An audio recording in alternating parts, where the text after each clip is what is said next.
जी hello. गुरुजी, आपका बहुत बहुत स्वागत है। हाँ, आ रही है आवाज मेरी? जी बिल्कुल अच्छे से आ रही है। मारूपा के नंद, मारूपा के नंद, कुल केवल के चंद, तेरी महिमा मही पे सब जग ने बखानी है। इतिहास मार तंड, संयम तेज था प्रचंड, सामायिक स्वाध्याय की प्रेरणा पारी है। हीरा मान जैसे अद्भुत महायोगियों को,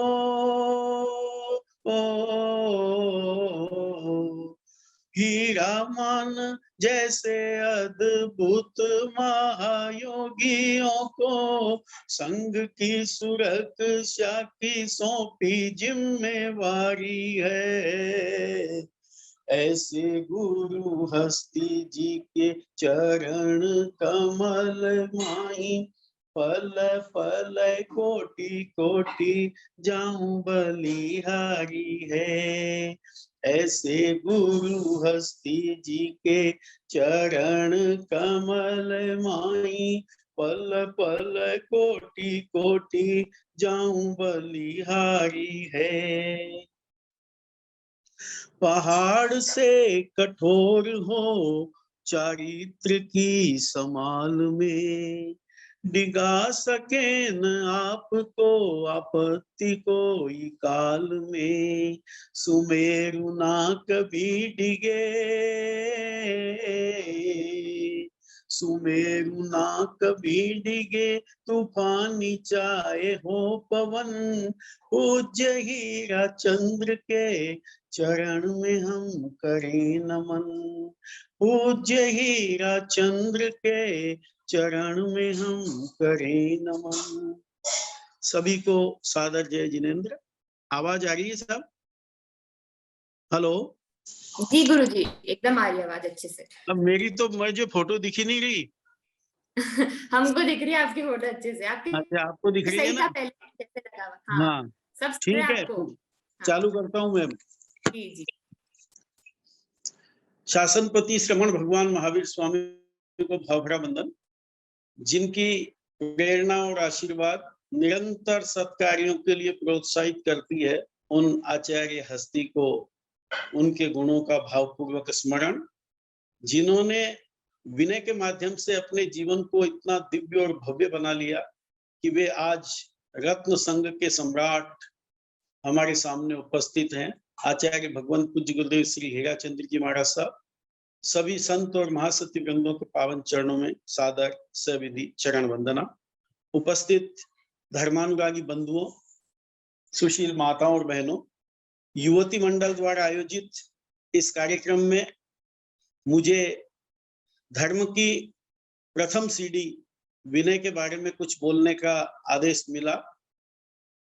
कुछ अज्ञानता ही अपनी कहनी चाहिए कि इस टेक्नोलॉजी से ज्यादा जुड़े हुए नहीं होने के कारण से इतनी समस्याएं खड़ी हो गई और आपका इतना अधिक समय ये कह दूं कि बर्बाद हो गया, तो भी ठीक है, जैसा है वैसा।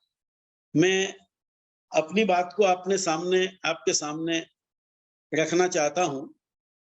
वैसे दुनिया में कुछ ऐसे विशेष शब्द हैं जो शब्द बड़े सार्वभौमिक शब्द है, जिनमें करीब करीब सारी चीजें समाहित हो जाती है, जैसे धर्म, ज्ञान। इसी तरह का एक शब्द विनय। ये इतना बड़ा शब्द है, इतना व्यापक शब्द है। इस शब्द ने अपने अंदर में सब कुछ समाहित कर रखा है और इसलिए इसको धर्म की प्रथम सीढ़ी कहा गया है। इसमें ज्ञान, दर्शन और चारित्र, जो धर्म की तीन स्टेजेस जिनको हम कहते हैं, जो धर्म के तीनों मिलकर के मार्ग बनता है, वो मार्ग इस विनय के अंदर में शामिल है। हम प्राय करके और विनय को सामान्य रूप से विनय की जो परिभाषा करते हैं, विनय का अर्थ करते हैं कि बड़ों के प्रति झुकना, उनको प्रणाम करना, ये एक विनय का पार्ट हो सकता है। लेकिन विनय इतना व्यापक शब्द है कि इसके अंदर सब कुछ शामिल हो जाता है। तभी ये धर्म का एक रूप हमारे सामने बन पाता है। उत्तराध्ययन सूत्र के अंदर जहां भगवान महावीर की अंतिम देशना जिसे माना जाता है, उसका पहला ही अध्ययन विनय सूत्र है। और वहां विनय को परिभाषित करते हुए शास्त्रकारों ने जो बातें कही वो उसकी परिपूर्णता की द्योतक हैं। वहां कहा कि आना निर्देश करे गुरुणा मुवाय कार्य इंगियागार संपन्न से विनियति उच्चय। 3 बातें इसमें बताई गई जिनको हम सम्यक ज्ञान, सम्यक दर्शन और सम्यक चारित्र के साथ जोड़ करके विनय की परिपूर्णता को समझ सकते हैं। आना निर्देश करे, विनय क्या है? गुरु की आज्ञा और निर्देश को जो अंतर से स्वीकार करता है, उसको मानता है, वो विनय कहलाता है।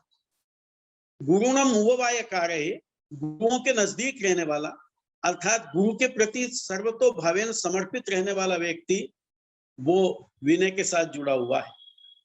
और तीसरा, इंगियागार संपन्न, जो कुछ गुरु कहते हैं उनके इशारों को समझकर अपने जीवन में उसका आचरण करने वाला होता है, वो शिष्य विनीत कहलाता है, या वो विनय का दायरा हम फिक्स कर सकते हैं। ऐसा ये विनय, उस विनय को लेकर के हम थोड़ी सी चर्चा यहां कर रहे हैं कि वि और नय ऐसे 2 शब्दों से मिलकर के और ये एक मिश्र शब्द बना है विनय। वि यानी विशेष रूप से, वि का मतलब होता है जो वैराग्य की ओर ले जावे, वि का मतलब होता है जो वितरागता की ओर हमारे कदम बढ़ा दे, उस तरफ हमारा निर्णय यानी ले जाना, प्रयाण कराना, जो साधना, जो उपक्रम हमें वितरागता की ओर ले जाता है, परिपूर्णता की ओर ले जाता है, वो सब विनय के अंतर्गत शामिल किए जा सकते हैं। इसलिए कहना ये चाहते हैं कि विनय बहुत बड़ा व्यापक शब्द है जिसके अंदर सारे सद्गुणों को समाहित किया जा सकता है। भगवान तो कहते हैं विनयो धम्मस्य मूलो, विनय धर्म का मूल है। और मूल यानी जिसके अभाव में हम वृक्ष की कल्पना नहीं कर सकते। इसी तरह से विनय अगर जीवन में नहीं है तो हम बाकी के सद्गुणों की कल्पना नहीं कर सकते। इसलिए इस विनय के ऊपर इतना जोर जिन शासन के अंदर दिया गया है। विनय आत्मा का गुण है। भगवान तो कहते हैं कि विनयम पाऊ करिष्यामि, मैं आपको विनय कहूंगा नहीं, मैं आपके विनय को प्रकट करूंगा। अर्थात हर आत्मा के अंदर ये गुण है जो छुपा हुआ है। उस छुपे हुए गुण को प्रकट करने के लिए यहाँ पर पाऊ करिष्यामि शब्द का प्रयोग शास्त्रकारों ने किया है, जो अपने आप में बड़ा महत्वपूर्ण है, जो ये बताता है कि आत्मा के अंदर गुण कहीं बाहर से नहीं आते हैं। आत्मा के अंदर गुण उसके अंदर रहे हुए हैं, केवल मात्र उसके ऊपर जो आवरण आ गया है उस आवरण को हटाने की आवश्यकता है। तो शास्त्रकार यही बात कहते हैं कि मैं आपके अंदर रहे हुए विनय गुण पर आए हुए आवरण को हटाकर और उसको प्रकट करने का कार्य आपके सामने कर रहा हूं, वो करूंगा। तो आप उस विनय को समझने का प्रयास कीजिए। तो ऐसा जो विनय, उस विनय की चर्चा केवल मात्र जैन धर्म में ही ऐसा नहीं, नीति शास्त्रों में और अन्य धर्मों में विनय को खूब व्याख्यायित किया है। जैसा अभी बेन मैक ने जो बात कही कि संस्कृत साहित्य के अंदर विनय को खूब उठाया है। विद्या ददाति विनयम, विद्या विनय को देती है। विनयात याति पात्रताम, विनय से हमारे अंदर योग्यता बढ़ती है।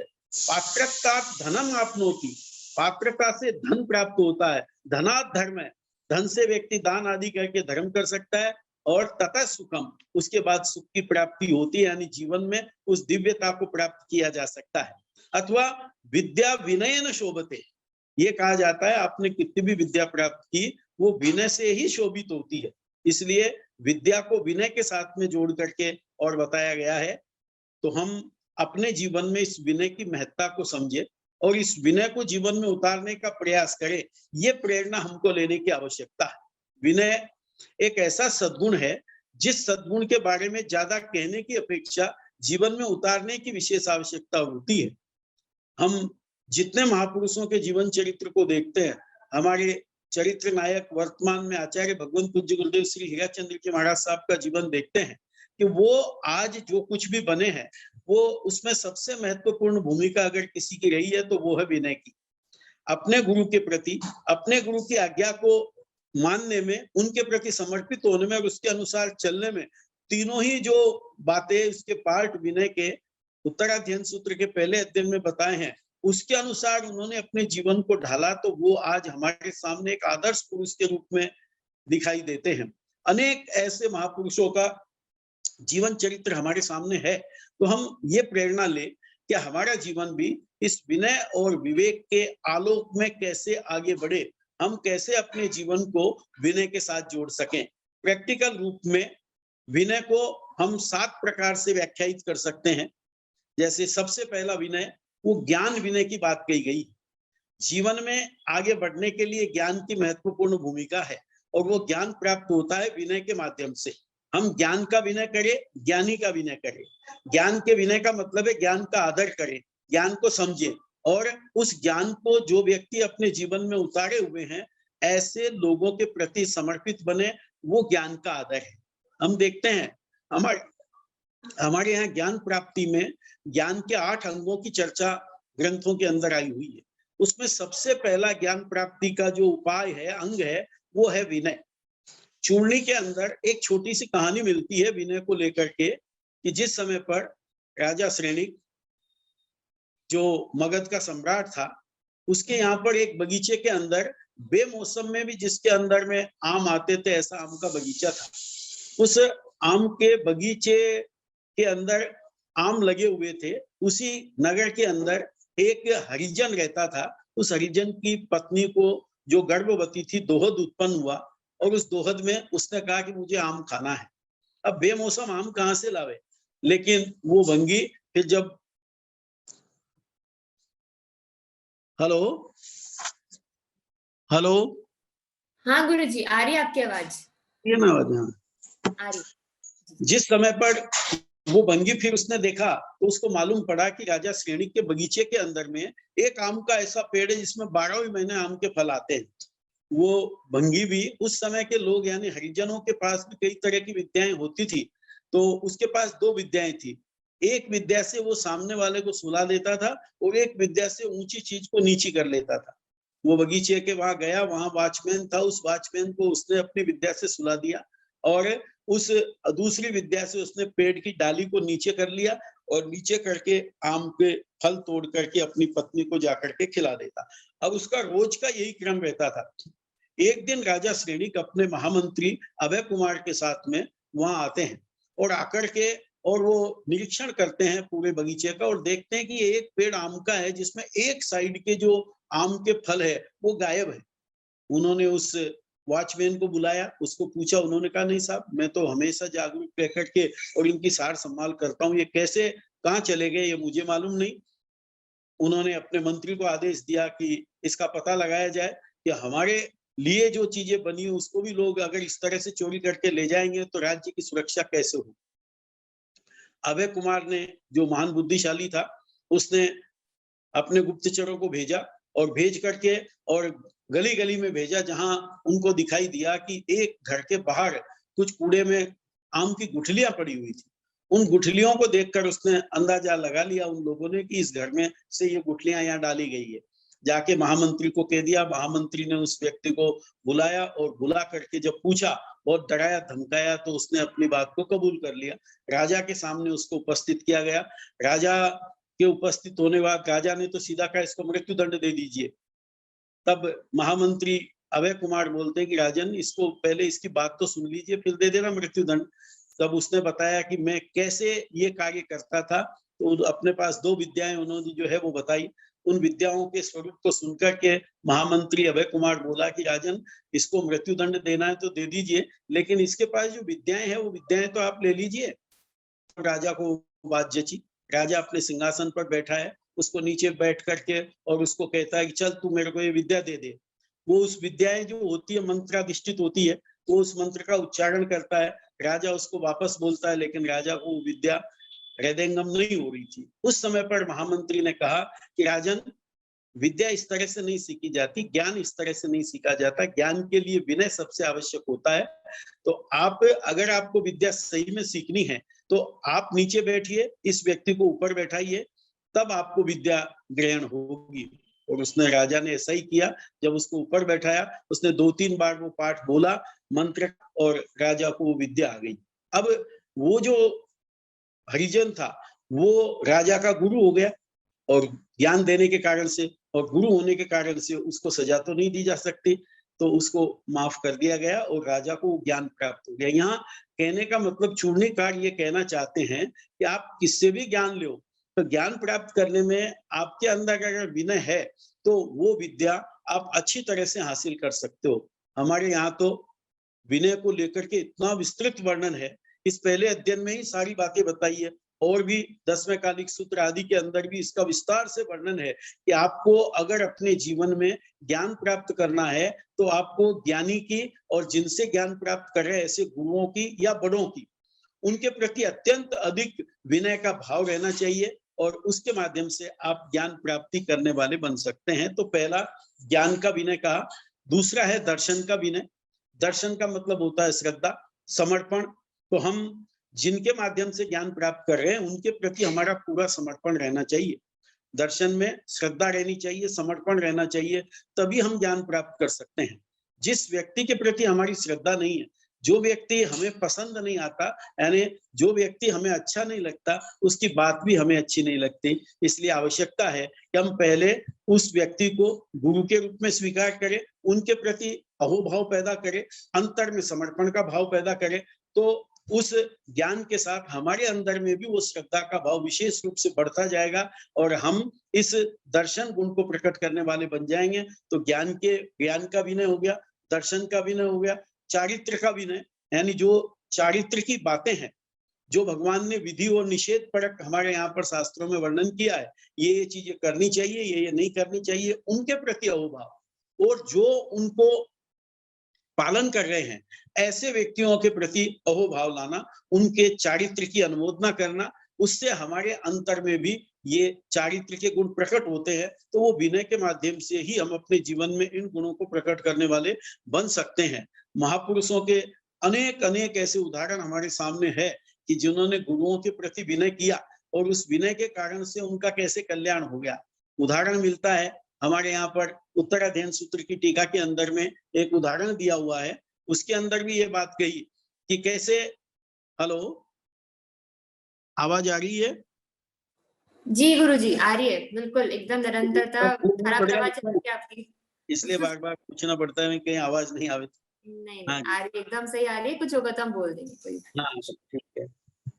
तो उत्तराध्ययन सूत्र की टीका में भी एक वर्णन आता है कि एक बार एक लड़के की शादी हुई, और शादी होते ही जो है उसके दोस्त लोग उसको घूमने के लिए कहीं ले गए। अब घूमते घूमते एक ऐसी जगह चले गए जहां पर एक संत विराजमान थे, और उन संतों के पास गए। उन दोस्तों को क्या पता क्या मजाक सूझी, उन्होंने कहा कि ये आपकी सेवा में आया है, दीक्षा लेगा ये, तो इसको दीक्षा दे दीजिए। अब वो बहुत विनीत व्यक्ति था, उसने कुछ ज्यादा नहीं कहा।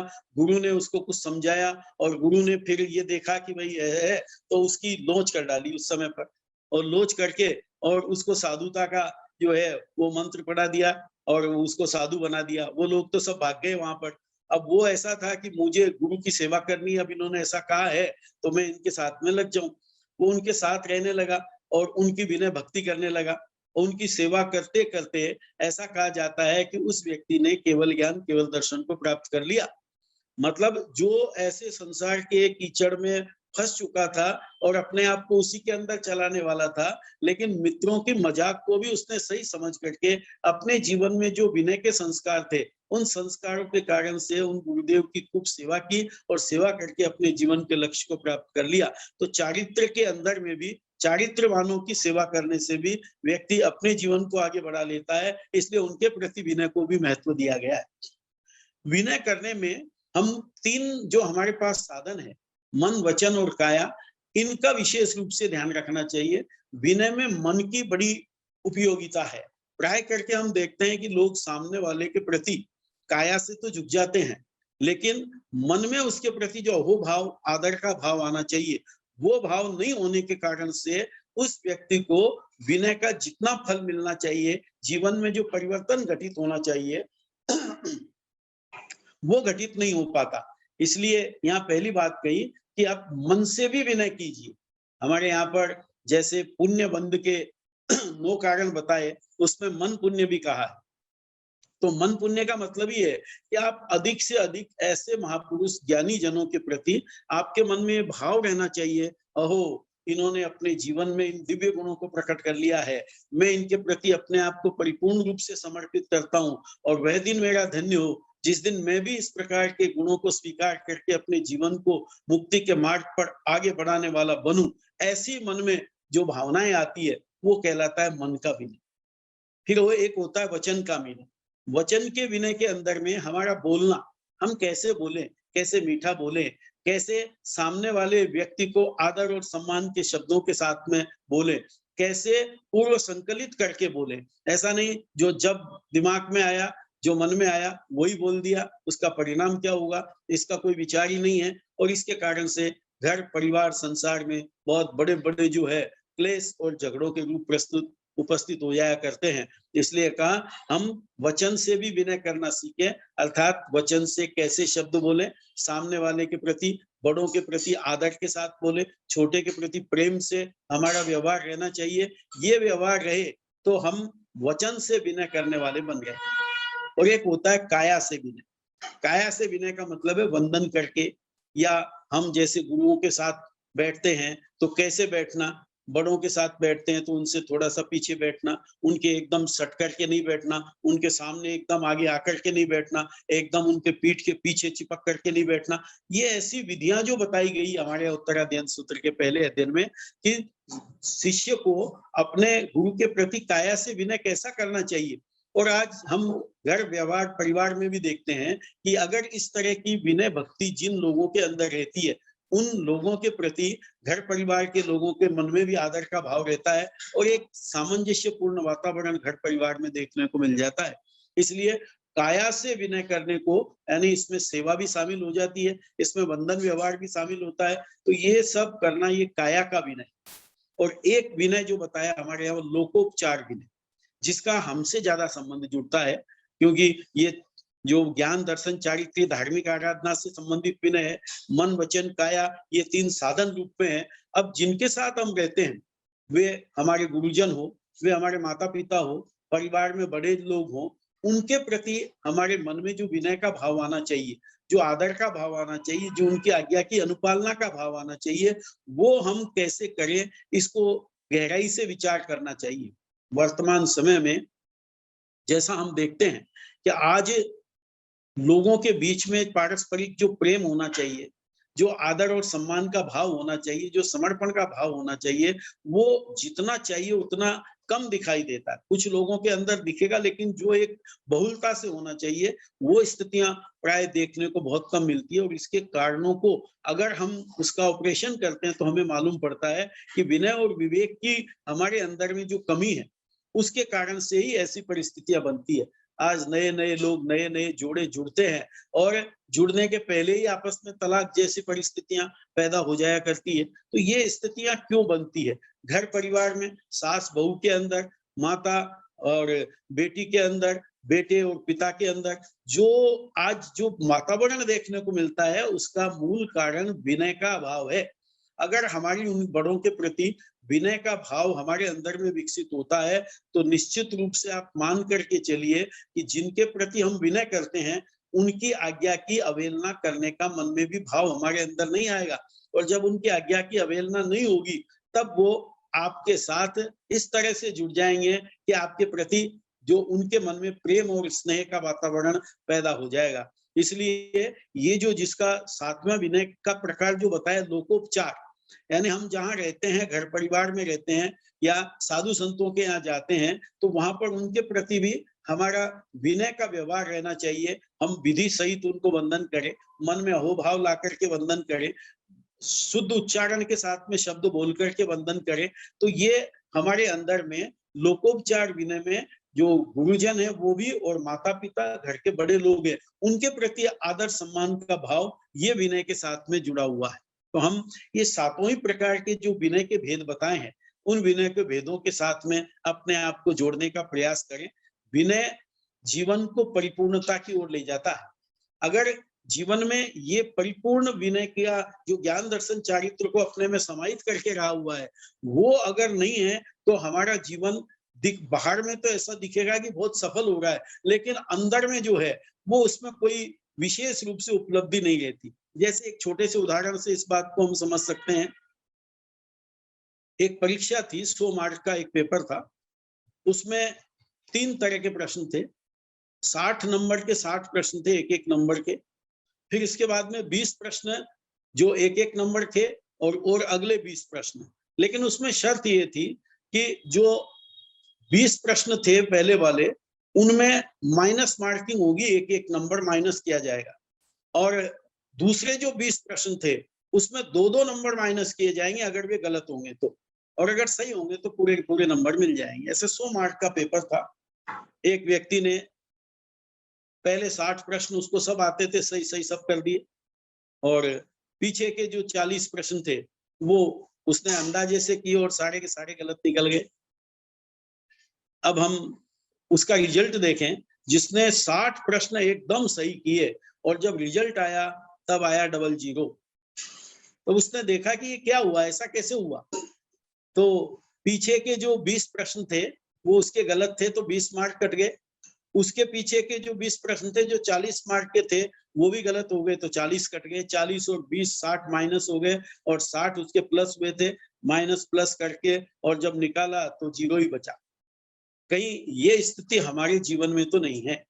हम बाहरी रूप में तो विनय आदि गुणों को अपनाते हैं, लेकिन उसका जो सच्चा स्वरूप भगवान ने बताया है, जो आध्यात्मिक जीवन के साथ जुड़ने की बात कही है, वहां तक नहीं पहुंचते और केवल मात्र बाह्य विनय को ही हम परिपूर्ण मान लेंगे तो हमारी भी यही स्थिति इसके साथ में हो सकती है। इसलिए हम ऐसा प्रयास करें, इस विनय को गहराई से समझे, इस गुण को, क्योंकि भगवान ने इतना अधिक महत्व इसको दिया है, तो उसका मतलब यह है कि इसका कहीं ना कहीं आध्यात्मिक परक अर्थ जो ज्ञान दर्शन और चारित्र के साथ जुड़ता है वो हमारे जीवन में घटित होना चाहिए। और जितना जितना विनय हम ज्ञान दर्शन चारित्र के प्रति मन वचन काया से करेंगे तो आप हम अनुभव करेंगे।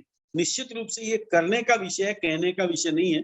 प्रैक्टिकल करके देखेंगे तो हमको जो आनंद आएगा, जो विनय के माध्यम से हमारे जीवन में सद्गुणों का जो विकास होगा, जैसे व्यक्ति कुआं खोदता है या मूर्तिकार मूर्ति बनाता है, तो वो बनाता कुछ नहीं है, वो केवल मात्र जो एक गड्ढा खोदता है उसमें से मिट्टी निकालता जाता है, पत्थर निकालता जाता है। एक समय ऐसा आता है वो पत्थर निकलते हैं और एक झरने में से पानी चालू हो जाता है।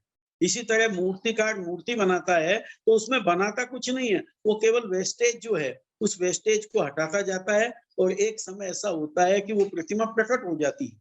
जो उस पत्थर में रही हुई है उसके वेस्ट को हटाया और उससे प्रतिमा प्रकट हो गई। बस यही स्थिति हमारे जीवन की है। हमारे जीवन के अंदर में अनंत अनंत गुण हर आत्मा में भरे हुए हैं। अप्पा सो परमप्पा जो कहा जाता है, हर आत्मा में परमात्मा बनने की ताकत है। वर्तमान में भी हमारा स्वरूप तो वही है जो परमात्मा का है, लेकिन कर्मों के कारण से वो छुप गया है, दब गया है। इसके कारण से हमें अभी आवश्यकता है कि इन विनय आदि सद्गुणों के माध्यम से उस आए हुए कचरे को हटा करके अपनी आत्मा को शुद्ध और पवित्र बनावे। तो निश्चित रूप से ये विनय नाम का जो गुण है वो अपने जीवन को आगे बढ़ाने वाला बन सकता है। हम ऐसा प्रयास करें। विनीत व्यक्ति का जीवन ऐसा रहता है कि उसको गुरु के द्वारा जो कुछ बातें कही जाती है, वो बातें तो गुरु तो सबको एक जैसी कहता है, लेकिन खुद का विनय गुण उसको सही रूप में परिणत कर लेता है। गुरु के पास 2 शिष्य 12 वर्ष तक ज्ञान सीख करके आए। रास्ते में आ रहे थे अपने गांव के पास, एक बहन माथे पर घड़ा लेकर के, और उसका बच्चा बहुत दिनों से कहीं बाहर था, आ नहीं रहा था। पहले जैसे कोई साधन नहीं थे जिससे मालूम पड़ जावे, तो वो बड़ी चिंतित थी। उसने देखा कि 2 पंडित आ रहे हैं, बड़े बड़े तिलक लगाए हुए हैं, और ऐसे जो है पंडितों की जो पहचान होती है उसको देखकर वो उनके पास गई और जाकर के एक पंडित को पूछा कि पंडित जी मुझे बताओ कि मेरा जो बेटा है बहुत दिनों से गायब है, कहाँ है मालूम नहीं, तो वो कब आएगा। अब इतने में क्या हुआ, ये कहते कहते उसको वो थोड़ी सी घबरा सी गई, उसके माथे का घड़ा था वो नीचे गिर गया। नीचे गिरते ही वो मटका फूट गया और मिट्टी में पानी मिल गया। उस समय पर उस व्यक्ति ने कहा कि घड़ा फूट गया, यानी तुम्हारा बेटा मर गया, अशुभ हो गया, और ऐसा कहकर उसने कहा तुम्हारा बेटा कभी भी नहीं आएगा। ये कहने के बाद वो दूसरा जो पंडित उसके साथ था, उसको भी उसने पूछा कि पंडित जी आप बताओ, आप तो शुभ शुभ बोलो, कुछ बताओ कि मेरा बेटा कब आएगा। तो उसने कहा कि आपका बेटा आज ही शाम तक आपके घर पर आ जाएगा। उसने कहा कैसे? तो बोले ये जो घड़ा फूटा है, इस फूटने से वो जो पानी का बंधन था वो बंधन हट गया और पानी मिट्टी में यानी धरती में मिल गया है। इसी तरह से तुम्हारा बेटा तुमसे आकर के मिल जाएगा। हुआ ऐसा ही। उनको, वो पंडित उसी गांव के थे, उनको मालूम पड़ा कि शाम तक वो बेटा माँ को आकर के मिल गया। और वो तो बड़ी प्रसन्न हुई। उस पंडित को आकर के उसने खूब आशीर्वाद भी दिए, कुछ चीजें भी दी और उसकी कृतज्ञता ज्ञापित की। अब इधर ये पंडित भी था, इसको बड़ा बुरा लगा। इसने कहा कि यार अपने गुरुजी ने अपने साथ में जो है वो न्याय नहीं किया, उसको तो बहुत अच्छा सिखा दिया, समझा दिया, और मुझे ये चीजें बताई नहीं। चलो गुरुजी के पास। गुरुजी के पास गया, जाकर के उसने कहा गुरुजी आपने मेरे साथ में जो है वो पार्शलिटी की है, मुझे बराबर बताया नहीं है। मैंने नहीं तो एक ही परिस्थिति का, मेरे इसने जो बताया वो सही निकल गया, मैंने बताया जो गलत निकल गया। तब गुरुजी ने उनको कहा कि भाई मैंने बताया तो सबको एक जैसा ही है। हर कक्षा में हर अध्यापक अपने जितने भी छात्र हैं, विद्यार्थी हैं, उनको एक ही तरह से पढ़ाते हैं, लेकिन वो लेने वाले व्यक्ति की विनय, भक्ति, समर्पण वो उस ज्ञान को उस रूप में परिणित कर देती है। तो उस शिष्य ने उसके ज्ञान को उस रूप में परिणित उसके विनय और समर्पण के गुण के कारण से कर लिया। बाकी मैंने उसको कोई अलग से नहीं पढ़ाया। तुम भी अपने जीवन में इस विनय के सद्गुण को जितना ज्यादा से ज्यादा विकसित करोगे तो तुम्हारा जीवन भी उसी तरह से सही निर्णय की स्थिति वाला बन सकता है। तो ये छोटे छोटे उदाहरण, दृष्टांत हमें ये बात स्पष्ट करते हैं कि हम अपने जीवन में निरीक्षण, परीक्षण और मूल्यांकन करके देखें कि मेरी विनय की क्या स्थिति है। सबसे पहले तो मेरे अंदर काया में भी विनय है कि नहीं, कि मैं जैसे कोई बड़ा आदमी मिला तो क्या ठूंठ की तरह खड़ा ही रहता हूँ, या मेरा हाथ भी जुड़ते हैं, मस्तक झुकता है, या और ज्यादा करके, और मैं और ज्यादा झुक करके उनके घुटनों को प्रणाम करता हूँ, या और ज्यादा झुक करके उनके पाँव को प्रणाम करता हूँ, या और ज्यादा झुक करके उनके बाएं पैर के अंगूठे के ऊपर अपना माथा रख करके प्रणाम करता हूँ। ये अपना निरीक्षण, परीक्षण करने की आवश्यकता है कि विनय को भगवान ने इस रूप में बताया है, व्याख्यायित किया है, हम कहाँ है, हम क्या पूरा काया विनय भी अच्छी तरह से कर पाते हैं क्या? हम अपने माता पिता के प्रति कितने वफादार है, कितने उनके प्रति उनका विनय करते हैं, घर में रहने वाले बड़ों के प्रति हमारा क्या दायित्व रहता है, हम उसकी कितनी पूर्ति करते हैं, हम उनकी आज्ञा की कितनी पालना करते हैं। घर से बाहर जाते हैं तो उनको कहकर जाते हैं, आने के बाद में उनको कहते हैं आ गए हैं, या बड़े हैं तो छोटों को कह करके जाते हैं। तो ये ऐसा जो माहौल है, ये अगर हमने अपने घर में बना रखा है तो मानना चाहिए कि हम विनय की काया के रूप से अनुपालना करने वाले बन गए हैं। वर्तमान समय में ये विनय की प्रवृत्ति जिस तरह से घटती जा रही है कि आज तो जो है कि कोई किसी से पूछने को या बताने को ही तैयार नहीं होता है, और अगर उसे पूछा जाता है तो नाराजगी प्रकट कर देता है। तो ये स्थिति हमारे साथ नहीं होनी चाहिए। धार्मिक क्षेत्र में आगे बढ़ने वाले व्यक्ति को तो अपने बड़ों के प्रति अहोभाव, आदर का भाव रखते हुए उनकी आज्ञाओं को शिरोधार्य करना चाहिए और उनको पूछे बिना कोई भी कार्य न करे। विशेष रूप से युवती मंडल से जुड़ा हुआ कार्यक्रम होने के कारण से वर्तमान समय में युवतियों को, चाहे वो बहू के रूप में हो, बेटियों के रूप में हो, और विशेष आवश्यकता है कि वे जहां पर भी रहती है, माता के साथ रहती है, माता का कहना माने, सास के साथ रहती है, सास का आदर सम्मान और उसकी आज्ञा में रहे तो घर स्वर्ग बनते देर नहीं लगती। इसलिए काया से विनय तो कम से कम हमें पूरी तरह से करना आना चाहिए। फिर वचन के विनय को हम अपने जीवन में देखें कि मैं किस प्रकार के वचन बोलता हूँ। कई बार कई व्यक्तियों की ऐसी आदत रहती है, जैसे घर में ड्राइवर है तो उसको ड्राइवर काका इधर आइए, अब उसके साथ में काका लगा कर ये ड्राइवर इधर आओ, तो ये अपने खानदान की परिचायक होती है भाषा। तो हम अपने अंदर में इस तरह के भाव लाएं और बोलने में वचन से सुनने वाले व्यक्ति को भी लगे कि सही में ये व्यक्ति कुछ विशेष विनय, विवेक के संस्कारों से संपन्न है, इसके घर में ऐसा माहौल है, इसके गुरुओं ने इसको इस तरह की शिक्षा दी है। हमारे जीवन से, हमारे जीवन में अगर इन चीजों की कमी है तो लोग हमारे परिवार पर अंगुली निर्देश करेंगे, हमारे गुरुओं की तरफ इशारा करेंगे, इनके गुरुओं ने इनको ऐसा ही सिखाया है क्या जो इस तरह से बोलते हैं। तो वचन में भी हमारा विनय ऐसा झलकना चाहिए कि लोगों को मालूम पड़े कि हम जो बोल रहे हैं वो ऐसा मीठा रहे, ऐसा जो सारपूर्ण रहे कि जिसके कारण से व्यक्ति बार बार आपके पास आकर बैठना चाहे, आपकी बात को सुनना पसंद करे। नहीं तो ऐसा होता है कि कई बार व्यक्ति कहते भाई ये तुम्हारा टेप बंद करो, इसको अब बहुत समय हो गया है, इसलिए वहां से या तो लोग उठ के चले जाते हैं या आपको चुप कर देते हैं। तो ऐसी स्थिति नहीं होनी चाहिए। हम वचन के महत्व को, वचन की शक्ति को और उसके साथ जुड़े हुए विनय को अगर पहचानने वाले बनते हैं तो निश्चित रूप से हम अपने जीवन में विकास के एक कदम आगे बढ़े, ऐसा कहा जाएगा।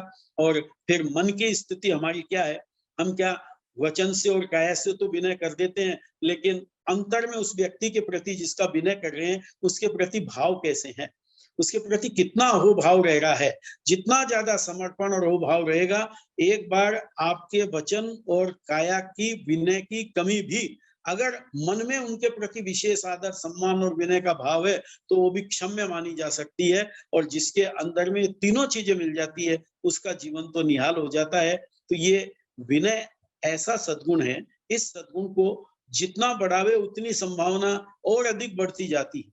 आप विनयवान लोगों को देखिए तो उनके जीवन में भी उनको ऐसा लगता है कि नहीं अभी तो मेरे अंदर और अधिक विनय आ सकता है। तो ये कहते हैं जैसे स्काई इज लिमिट, आकाश की सीमा हो सकती है लेकिन सद्गुणों की कोई सीमा नहीं होती।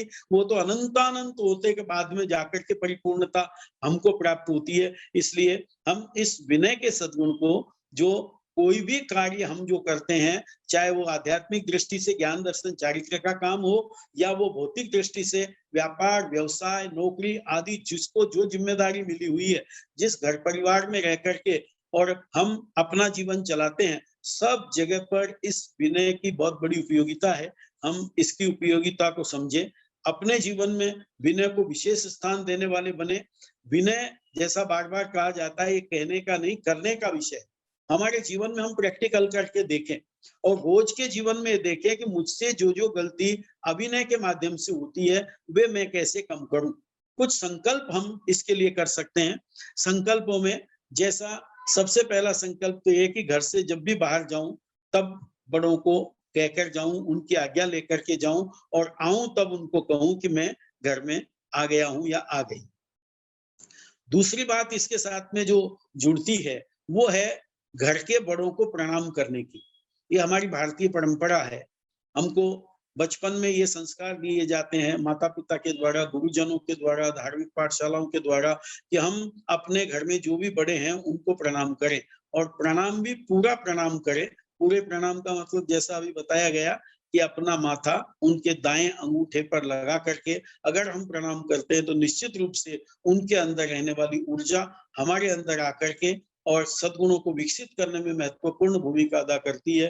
तो हम ऐसा प्रयास करें प्रैक्टिकल रूप से, प्रतिदिन जहां बड़े हैं वहां पर उनको करें। मान लीजिए आज के समय में जहां पर बच्चे बाहर रहते हैं, नौकरियां करते हैं, उनसे बड़े वहां घर पर कोई नहीं रहते, तो जब भी फोन करे उस समय पर फोन पर उनको प्रणाम के रूप में, ढोक के रूप में, कई लोगों को देखते हैं फोन आते ही पहले ढोक साहब, प्रणाम साहब, इस तरह से ये उनके संस्कार है। हम भी अपने अंदर में ऐसे संस्कारों को विकसित करें। ये वचन से बोला हुआ और मन से किया हुआ ये हमारे जीवन को बहुत आगे बढ़ा देता है। इसलिए हम कुछ ऐसे संकल्प अपने जीवन में लें कि प्रतिदिन के जीवन में घर में जो भी बड़े हैं उनको प्रणाम किए बिना मैं नहीं रहूंगा और कोई भी कार्य करूंगा तो पूछकर करूंगा। तीसरी बात, बड़ों के द्वारा कही गई बात को बीच में नहीं काटूंगा। आज प्राय करके व्यक्ति ये सोचता है कि बड़े यानी जैसे माता पिता वगैरह कम पढ़े लिखे होते हैं, अब कम पढ़े लिखे हैं तो उनको जो है शायद कई बातें नहीं समझती, मुझे ज्यादा समझती है, ऐसी स्थिति बनती है। तो उस स्थिति में हम ऐसा प्रयास करें कि नहीं, वो हमारे बड़े हैं, बुजुर्ग हैं, उनकी बात को हमें नहीं काटना है। वो मान लीजिए आपको लग रहा है कि गलत भी बोल रहे हैं, कोई बात नहीं है, बोलने दीजिए, बड़े हैं, उनको अपना दायित्व निभाने दीजिए, हम अपना दायित्व निभावें और बाद में अगर आपको जब भी अनुकूलता उस समय उस बात को स्पष्टीकरण किया जा सकता है, समझाया जा सकता है प्रेम के साथ में। लेकिन बीच में उस समय पर जब वो कोई बात कहते हैं उस बात को काटना नहीं चाहिए। ये भी विनय का ही एक प्रकार है। तो हम अपने जीवन में इस विनय के सद्गुण को जितना अधिक विकसित करें, प्रयास करें।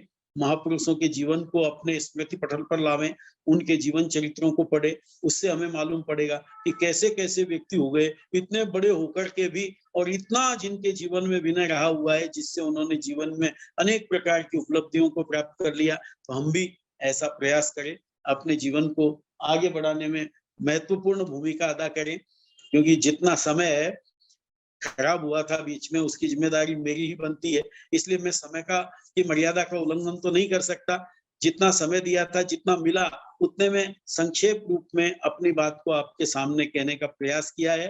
कहने का सार इतना ही है कि हम जीवन में इस विनय के सद्गुण को, जिसे धर्म की सीढ़ी कहा गया है, और धर्म ज्ञान दर्शन चारित्र तीनों से मिलकर के होता है, तो इस विनय में ये तीनों चीजें जुड़ी हुई है। हम अपने जीवन में इन तीनों चीजों को साधना के क्षेत्र में आगे बढ़ने के लिए अपने जीवन को देखते हुए और उसमें आगे बढ़ने का प्रयास करें। निश्चित रूप से ये विनय का सद्गुण अपने जीवन को बहुत ऊंचाइयों पर ले जाएगा। हमारे महापुरुषों का जीवन हमारे सामने है, आचार्य भगवंत का जीवन है, श्रद्धेय महेंद्र मुनि जी महाराज साहब का जीवन है, गौतम मुनि जी महाराज, प्रमोद मुनि जी महाराज हमारे सामने, जिनसे हम विशेष रूप से जुड़े हुए हैं। संघ के ऐसे संत और महासती वरियाएं हमारे सामने है जो अपनी विनय के माध्यम से आज इस तरह की ऊंचाइयों को छू रहे हैं। हम भी अपने जीवन में उन ऊंचाइयों को छूने के लिए इसी प्रकार विनय के सद्गुण को विकसित करने का प्रयास करें। निश्चित रूप से आपका हमारा जीवन ऊंचा उठेगा, इसमें कोई दो राय नहीं है।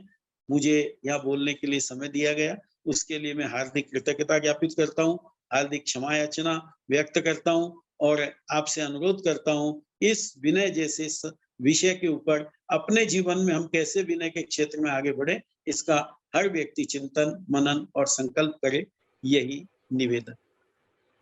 जय बहुत जिनेन्द्र। बहुत धन्यवाद प्रकाश जी आपका। हम आपका थोड़ा सा समय और